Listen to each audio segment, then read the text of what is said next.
All right. Well, welcome back, y'all.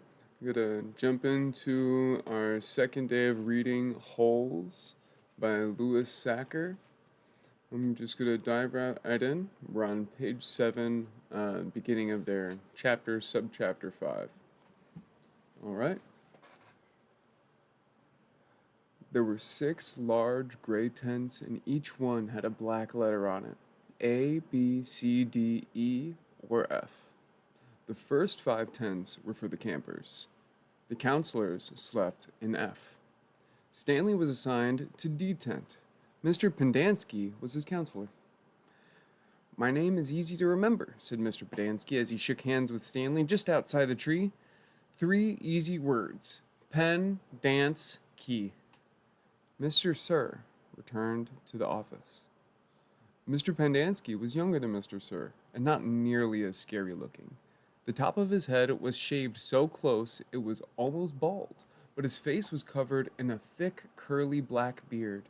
His nose was badly sunburned.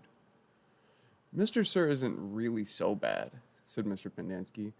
He's just been in a bad mood ever since he quit smoking. The person you've got to worry about is the warden. There's really only one rule at Camp Green Lake: don't upset the warden. Stanley nodded, as if he understood. I want you to know, Stanley, that I respect you, Mr. Pendanski said. I understand you've made some bad mistakes in your life. Otherwise, you wouldn't be here. But everyone makes mistakes. You may have done some bad things, but that doesn't mean you're a bad kid. Stanley nodded. It seemed pointless to try and tell his counselor that he was innocent. He figured that everyone probably said that. He didn't want Mr. Pendanski to think he had a bad attitude.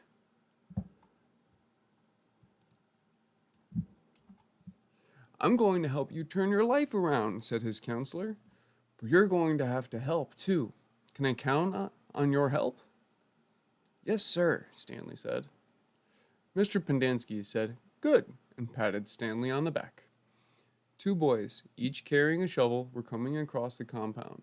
Mr. Pendanski called to them, Rex, Alan, I want you to come say hello to Stanley. He's the newest member of our team. The boys glanced warily at Stanley. They were dripping with sweat, and their faces were so dirty that it took Stanley a moment to notice that one kid was white and the other black. What happened to Barf Bag? Asked the black kid. Louis is still in the hospital, said Mr. Pendanski. He won't be returning. He told the boys to come shake Stanley's hand and introduce themselves like gentlemen. Hi, the white kid grunted. That's Alan, Mr. Pendanski said. My name's not Alan, the boy said. It's Squid. And that's X-Ray. Hey, said X-Ray. He smiled and shook Stanley's hand. He wore glasses, but they were so dirty that Stanley wondered how he could see out of them. Mr. Pendanski told Alan to go to the rec hall and bring the other boys to meet Stanley. Then he led him inside the tent. There were 7 cots, each one less than 2 feet from the next to it. Which was Louis's cot? Mr. Pendanski asked. Barfbag slept here, said X-Ray, kicking at one of the beds. All right, Stanley, that'll be yours, said Mr. Pendanski. Stanley looked at the cot and nodded. He wasn't particularly thrilled about sleeping in the same cot that had been used by someone named Barfbag. 7 crates were stacked in 2 piles at one side of the tent. The open end of the crates faced outward. Stanley put his backpack, change of clothes, and towel in what used to be Barfbag's crate.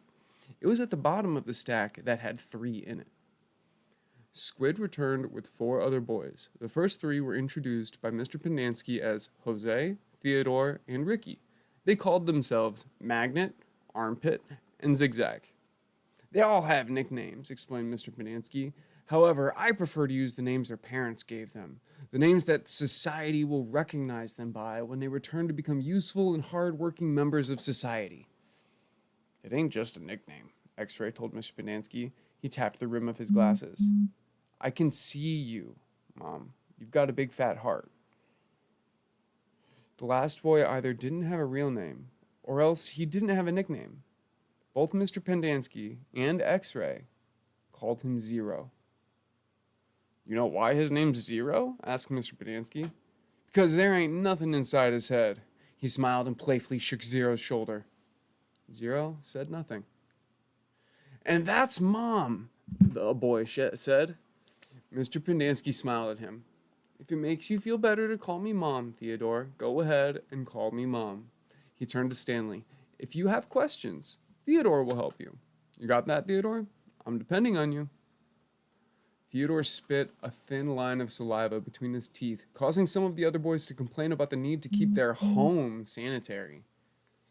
You were all new here once, said Mr. Padansky, and you all know what it feels like. I'm counting on every one of you to help Stanley. Stanley looked at the ground.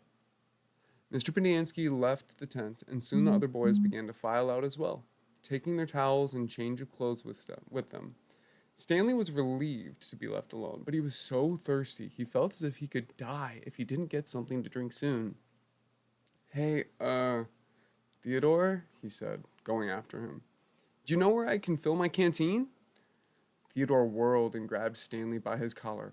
My name's not Theodore, he said. It's Armpit. He threw Stanley to the ground. Stanley stared up at him, terrified. There's a water spigot on the wall of the shower stall. Thanks, Armpit, said Stanley. As he watched the boy turn and walk away, he couldn't for the life of him figure out why anyone would want to be called Armpit. In a way, it made him feel a little better about having to sleep in a cot that had been used by someone named Barfback. Maybe it was a term of respect. Chapter 6. Stanley took a shower, if you could call it that, ate dinner, if you could call it that, and went to bed, if you could call his smelly and scratchy cot a bed. Because of the scarcity of water, each camper was only allowed a 4-minute shower. It took Stanley nearly that long to get used to the cold water. There was no knob for hot water. He kept stepping into, then jumping back from the spray until the water shut off automatically. He never managed to use his bar of soap, which was just as well because he wouldn't have had time to rinse off the suds. Dinner was some kind of stewed meat and vegetables. The meat was brown and the vegetables had once been green. Everything tasted pretty much the same. He ate it all and used his slice of white bread to mop up the juices. Stanley had never been one to leave food on his plate, no matter how it tasted. What'd you do? Asked one of the campers. At first, Stanley didn't know what he meant. They sent you here for a reason. Oh, he realized. I stole a pair of sneakers. The other boys thought that was funny. Stanley wasn't sure why. Maybe because their crimes were a lot worse than stealing shoes? From a store, or were they on someone's feet? Asked Squid. Neither. They belonged to Clyde Livingston. Nobody believed him. Sweet feet? Said X-Ray. Yeah, right. No way, said Squid. Now, as Stanley lay on his cot, he thought it was kind of funny in a way. Nobody had believed him when he said he was innocent. Now, when he said he stole them, no one believed him either. Clyde Sweet Feet Livingston was a famous baseball player. He led the American League in stolen bases over the last 3 years. He was also the only player in history to ever hit 4 triples in one game. Stanley had a poster of him hanging on the wall of his bedroom. He used to have the poster anyway. He didn't know where it was now.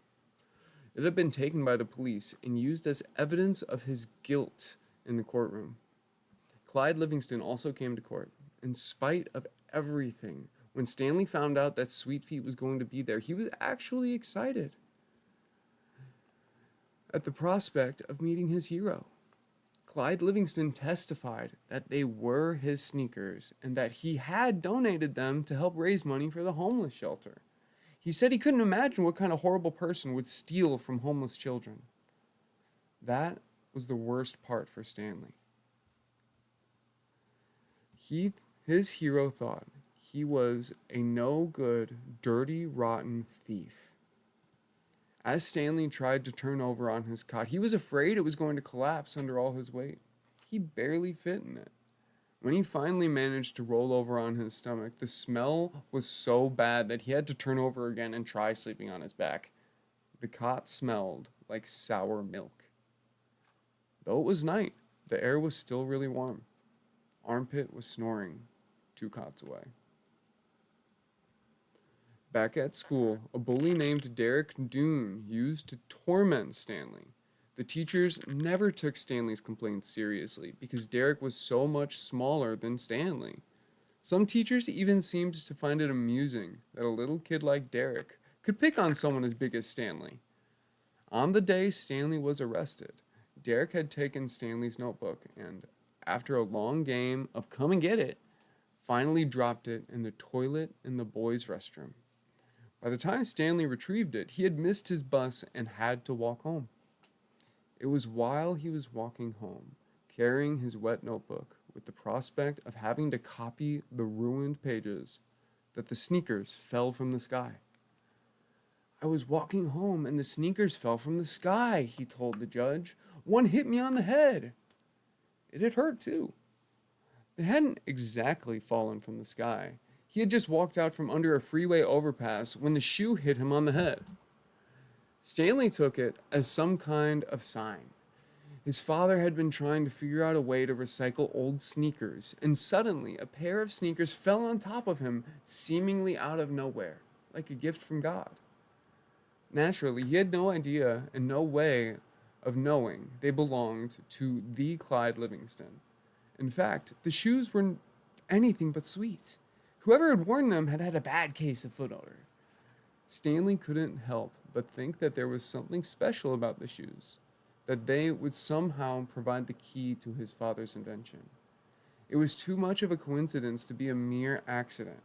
Stanley had felt like he was holding destiny's shoes. He ran. Thinking back now, he wasn't sure why he ran. Maybe he was in a hurry to bring the shoes to his father, or maybe he was trying to run away from his miserable and humiliating day at school. A patrol car pulled alongside him. A policeman asked him why he was running. Then he took the shoes and made a call on his radio.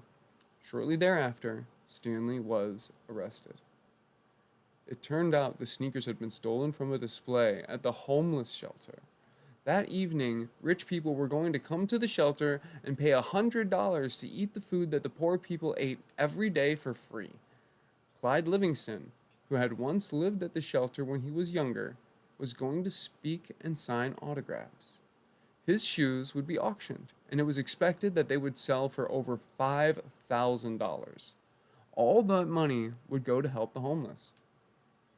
Because of the baseball schedule, Stanley's trial was delayed several months. His parents couldn't afford a lawyer. You don't need a lawyer, his mother said. Just tell the truth. Stanley told the truth, but perhaps it would have been better if he had lied a little. He could have said he found the shoes in the street.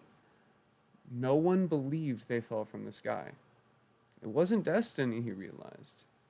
It was his no-good, dirty, rotten, pig-stealing great-great-grandfather. The judge called Stanley's crime despicable. The shoes were valued at over $5,000. It was money that would provide food and shelter for the homeless, and you stole that from them just so you could have a souvenir. The judge said that there was an opening at Camp Green Lake, and he suggested that the discipline at the camp might prove valuable and could help to improve Stanley's character. It was either that or jail. Stanley's parents asked if they could have some time to find out more about Camp Green Lake, but the judge advised them to make quick decisions. Vacancies don't last long at Camp Green Lake. All right, that's end of chapter 6. So we're going to put a pause on it right there. So just thoughts as we're getting through this. Hearing a little bit about the situation of how he actually got into it, I think is pretty cool. It says a bit about the context and the moral and ethical issues that are built up to get into this. Homeless shelter involving a current sports star who's allegedly trying to do a positive thing to donate and assist the homeless shelter, but ends up this occurrence that leads to continuing to blame and not have that good thing happen, but also blame someone who seemingly wasn't responsible. Uh, just putting that at the very real sense of I didn't do this, I'm not responsible, but there's nothing I can really do about it, which I think is pretty strong sense that a lot of kids end up having to deal with, and that they don't have the words or knowledge or ability or aren't listened to or acknowledged. And so a lot of childhood experiences are just dealing with it. And that stinks, both as an adult having to witness it and think back on your experiences, as an adult being thrown into these systems like Mr. Sir or Mr. Pendanski may have been good or bad characters, but like how that happens, and also just the way that all these kids are framed and the ongoing analogy towards for like labor camps, for all forms of corporal punishment in schools and education on children and on people generally, and on like a lot of the camps that are going on today for like refugee camps, or how there's been a move to try and shift uh like to use labor and like use prisoner labor and like all the for-profit institutions, and how those are done for a purpose with the alleged premise of this will fix, help, whatever, but it's only breeding resentment internally, and these are people that are having to build their own like social structures inside that to survive, rather than having these institutions that are actually allegedly claiming to do good and truly aren't. Uh, Still solid, really interesting read. Cool to see and understand why it would be so critical that people would want to ban this book. I still find that so interesting that this was a book that was banned and challenged at certain periods. Uh, and that as an adult reading it, it's like, okay, this is sad and dark, and I appreciate it, but I don't really get fully how or why it would be banned, other than like some mild critiques of like punishments, which I don't think is so crazy that it would be like banned, but world we live in today. Regardless, thanks for stopping in. We'll be continuing on with chapter 7 in a little bit. Just trying to keep these between 10 and 30 minutes, close right around 15. Comfortable. Engage with it, talk about it a little bit.